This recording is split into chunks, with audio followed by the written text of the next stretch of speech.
विजयादशमी का त्योहार हमें क्या सिखाता है, चलिए देखते हैं। और आइए इस टॉपिक पर बात भी कर लेते हैं, क्योंकि त्योहार तो सभी मनाते हैं, लेकिन वास्तव में त्योहार मनाना क्या है ये देख लेते हैं। क्योंकि अगर हमें अपने अंदर की अच्छाइयाँ और अपने अंदर की बुराइयाँ ये दोनों चीज़ें नहीं पता होंगी तो शायद त्योहार मनाने का कोई मतलब नहीं है, है ना। देखिए, राम और रावण दो शब्द हैं।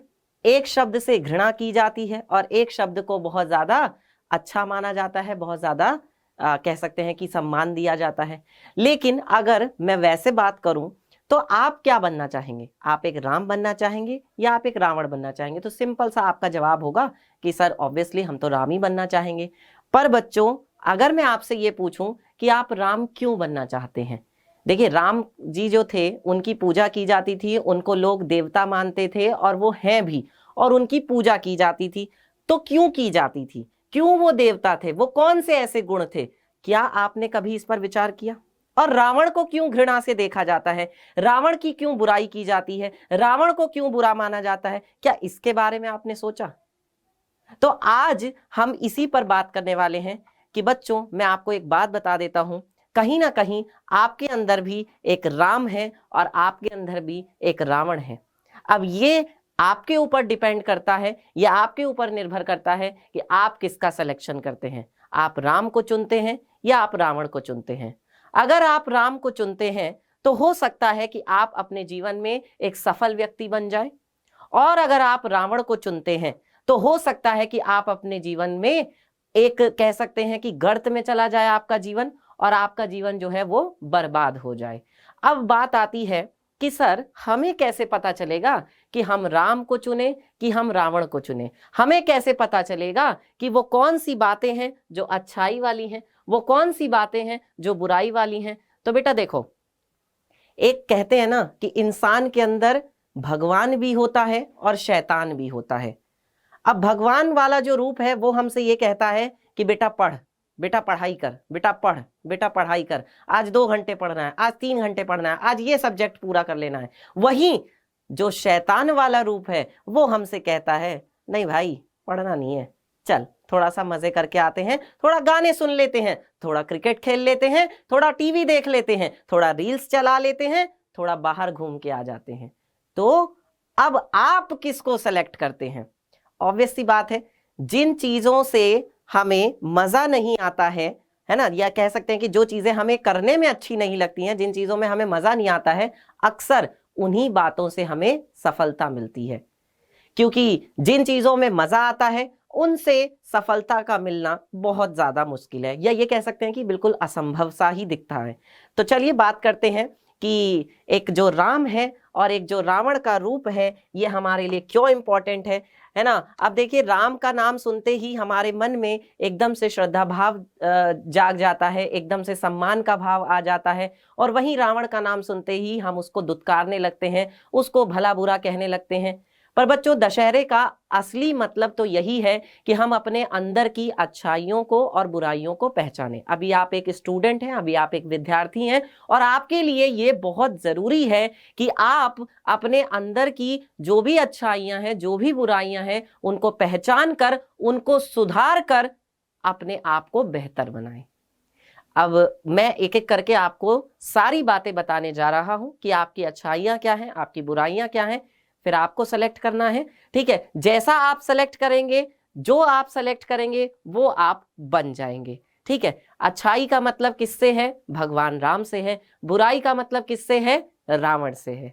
ठीक है, तो अब आप चाहते हैं, अब आप क्या चाहते हैं? कहते हैं ना कि जो ये जुबान है हमारी, जो ये जिह्वा है, ये एक ऐसी चीज है कि इसी जुबान से आदमी पान भी खा लेता है और इसी जुबान से आदमी जो है एक थप्पड़ भी खा लेता है ना।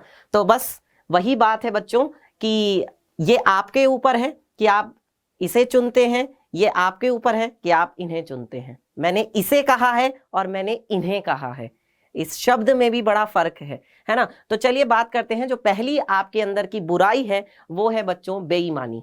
अब आप कहेंगे कि सर ये तो हम छोटेपन से सुनते आ रहे हैं कि बेईमानी नहीं करनी चाहिए, हमेशा ईमानदार बनना चाहिए। तो क्या है बेईमानी? बेईमानी ये है बेटा कि जब आप पढ़ने बैठते हैं तो वास्तव में आपका दिमाग जो है अगर पढ़ाई में नहीं है, आप किसी और चीज के बारे में सोच रहे हैं, आप ये सोच रहे हैं कि यार मैं तो वहां गया था, बड़े मजे आए थे, ऐसा हुआ था, वैसा हुआ था। आप जो है किताब खोल कर बैठे हैं, कॉपी में पेन लेकर के बैठे हैं प्रैक्टिस करने के लिए, पर वास्तव में प्रैक्टिस नहीं हो रही है। बातें चल रही हैं अपने फ्रेंड्स के साथ, ठीक है, मूवी चल रही है, आप मोबाइल लेकर के बैठे हैं ऑनलाइन पढ़ाई करने के लिए, लेकिन आप उसमें रील्स देख रहे हैं। यह है बच्चों बेईमानी। तो इसका कह सकते हैं कि अच्छाई क्या है? तो इसकी अच्छाई है बेटा खुद के लिए ईमानदारी दिखाना। भाई देखो, हमें किसी दूसरे को नहीं दिखाना है, हमें अपने आप के लिए ईमानदार बनना है। ठीक है, मैं आपको एक बहुत अच्छा एग्जांपल देता हूं। एक बार की बात है, एक बहुत ही अच्छा व्यक्ति था और वो ना रोज क्या बोलते हैं मंदिर जाता था, भगवान की पूजा करता था। उसके पास एक कुत्ता था, ठीक है। तो वो कहता था कि, और उसके पास एक बहुत बढ़िया घर भी था। अब क्या हुआ कि वो इतना ईमानदार व्यक्ति था, वो हमेशा ये सोचता था कि भाई मैं इतनी ईमानदारी करता हूँ, और सबके साथ वो ईमानदारी दिखाता भी था, है ना, भगवान की पूजा पाठ भी करता था। लेकिन अब एक दिन क्या हुआ कि उसको अपना घर बेचना था। अब उसको घर बेचना था, उसकी जो है, क्योंकि स्वास्थ्य बहुत खराब था, उसको घर बेचना था। तो उसने क्या किया, उसने जो है ये अपने भगवान के पास गया, मंदिर में गया, और उसने भगवान से प्रार्थना की, हे भगवान, अगर मैं जल्दी से ठीक हो जाऊं, सुनिएगा ध्यान से, अगर मैं जल्दी से ठीक हो जाऊं तो मेरे जो कह सकते हैं कि जो मेरे घर की रकम है, सुनिएगा ध्यान से, मेरे घर की जो रकम है वो सारी की सारी मैं दान में दे दूंगा। ठीक है, ये उसने वादा किया, ये उसने मन्नत मांगी। अब वो गया घर पे, उसका इलाज दवाई अच्छे से हुआ, उसका इलाज हुआ, वो अच्छे से ठीक ठाक हो गया। अब उसके बाद जब उसका वापस से आया वो मंदिर में, तो उसको अपना वादा याद आया कि अरे मैंने तो भगवान से ये वादा किया था कि मुझे जो है अपना जो है घर की जो रकम है वो क्या करनी है, वो दान में देनी है। अब देखिए, उसने अपना दिमाग लगाया, और उसने दिमाग लगा करके क्या किया कि उस कुत्ते की जो रकम थी, उसने एक शर्त लगा दी कि जो मेरा ये घर खरीदेगा, उस व्यक्ति को मेरे घर के साथ साथ में मेरा ये कुत्ता भी खरीदना पड़ेगा, और कुत्ते की रकम होगी 10 लाख रुपए, और इस घर की रकम होगी 1 रुपया। कुत्ते की रकम होगी 10 लाख, और इस घर की, जो मेरा घर है, इसकी रकम होगी 1 रुपया। अब देखिए फिर उसने कितना दिमाग लगाया। अब उसने क्या किया, वो गया और जाकर के उसने जो है अपना मकान बेचा, उसके साथ में उसने कुत्ता भी दे दिया। ठीक है, तो कुत्ते की रकम तो उसने अपने पास रखी जैसा कि उसने वादा किया था, और वो जो घर की रकम थी यानी कि 1 रुपया, वो उसने दान में दे दिया। तो कहने का मतलब ये है कि उसने ईमानदारी तो दिखाई, वो अपने वो कह सकते हैं कि जो उसने भगवान से वादा किया था, जो उसने कह सकते हैं प्रॉमिस किया था, जो उसने मन्नत मांगी थी, उसने वो तो करा। पर क्या वो अपने प्रति ईमानदार था? क्या उसने खुद के लिए ईमानदारी दिखाई? क्या उसने सही किया था? नहीं, है ना, क्योंकि उसने खुद के प्रति तो कुछ भी ईमानदारी नहीं दिखाई ना। आप खुद सोचिए, क्या एक कुत्ते की रकम 10 लाख रुपए हो सकती है? नहीं हो सकती भाई, है ना। और एक मकान की कीमत 1 रुपए नहीं हो सकती। तो वही चीज है बेटा कि खुद के लिए ईमानदार बनो, किसी दूसरे को मत दिखाओ, है ना। अगर तुम खुद नहीं पढ़ रहे हो, ये तुम्हें भी पता है कि तुम पढ़ रहे हो कि नहीं पढ़ रहे हो, अगर तुम खुद नहीं पढ़ रहे हो तो बच्चों वो तुम्हारा लॉस है, वो किसी दूसरे का लॉस नहीं है। इसके बाद अगली जो बुराई है उसके बारे में बात करते हैं, अपने माता पिता की बात ना मानना। अब मैं इसको रावण से रिलेट करके बात करूंगा, क्योंकि रावण जो है उसके बहुत सारे बड़े बड़े लोग थे, उसके नाना भी थे, उसके जो है माँ भी थी, और उनकी जो है कह सकते हैं कि और भी बड़े लोग थे जिनकी वो बात नहीं मानता था। क्योंकि जब राम जी की तरफ से उनको बताया जा रहा था, बार बार सावधान किया जा रहा था, तो जो उनके बड़े थे वो रावण को जो है दिलासा दे रहे थे, वो उनको जो है समझा रहे थे कि भाई देखो युद्ध करना सही नहीं है, ये है वो है, लेकिन उसने कोई बात नहीं मानी। उसने उन बड़े लोगों की कोई बात नहीं मानी, और उसका परिणाम सबको पता है, सबके सामने है कि क्या हुआ, है ना। जबकि वहीं अगर अच्छाई की बात की जाए तो आप देख सकते हैं कि राम जी के अंदर कितनी बड़ी अच्छाई थी, कितने आज्ञाकारी थे वो अपने पिता की आज्ञा, कि उनके पिता ने उनको अगर 14 वर्ष का वनवास दे दिया तो उन्होंने एक बार भी ये नहीं पूछा कि आपने मुझे ये वनवास क्यों दिया। वो चुप सीधा चले गए, और उनके माथे पर एक जरा सी शिकन तक नहीं आई थी। तो कहने का मतलब ये है बेटा कि आपके माँ बाप अगर कुछ आपको बताते हैं, आपके माँ बाप अगर आपके लिए कुछ कह रहे हैं, कर रहे हैं, तो बेटा वो आपके लिए अच्छा ही सोच रहे हैं, अच्छा ही सोच कर रहे हैं। तो आपका भी ये फर्ज बनता है कि उनकी बात को आप माने, आप उनके बारे में भी सोचें और आप उनका चेहरा देख करके कम से कम पढ़ना शुरू कर दें, है ना। तो यही है बच्चों अच्छाई और बुराई की बात। चलिए अब अगली जो बुराई है उसकी भी बात कर लेते हैं। रावण ने क्या किया था? रावण ने हमेशा घमंड दिखाया था, है ना। रावण हमेशा घमंडी माना जाता था और उसको अपने ऊपर बहुत गुरूर था कि मतलब मैंने तो ये किया है, मैंने तो जो है सारे नवग्रहों को अपने काबू में कर रखा है, मैंने नाग हो, असुर हो, किन्नर हो या देवता हो या ग्रह हो, कोई भी हो, सबके ऊपर मैंने विजय प्राप्त कर रखी है। तो ये तुच्छ मनुष्य क्या मुझे कर पाएंगे, ये वानर क्या कर पाएंगे, मतलब जो वानर सेना थी उनके लिए वो बोलता था। पर क्या हुआ, अंततः क्या हुआ, उसको ही मुंह की खानी पड़ी। तो बेटा आप अगर राम जी से सीखना चाहें तो आपने देखा होगा कि राम जी के अंदर कितनी बड़ी विनम्रता थी।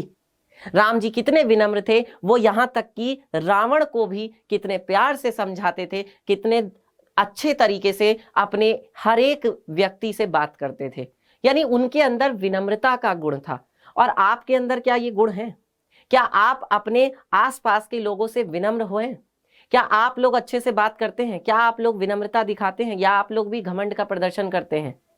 तो ये चीज आपको पहचाननी है बेटा। मैं तो आपको बस बता सकता हूं, अब मैं आपको एक रास्ता दिखा सकता हूं, चलना तो बेटा आपको ही है ना। मैं आपको चीजें बता रहा हूं, क्या बुरा है क्या अच्छा है, लेकिन उस बुरे और अच्छे की पहचान करके आपको चूज करना पड़ेगा कि हमें कैसा बनना है, हमें घमंडी बनना है या हमें विनम्र बनना है। चलिए अगली बुराई की बात करते हैं, जो कि है समय बर्बाद करना। रावण अलग अलग तरह की चीजों में टाइम वेस्ट करता था, है ना।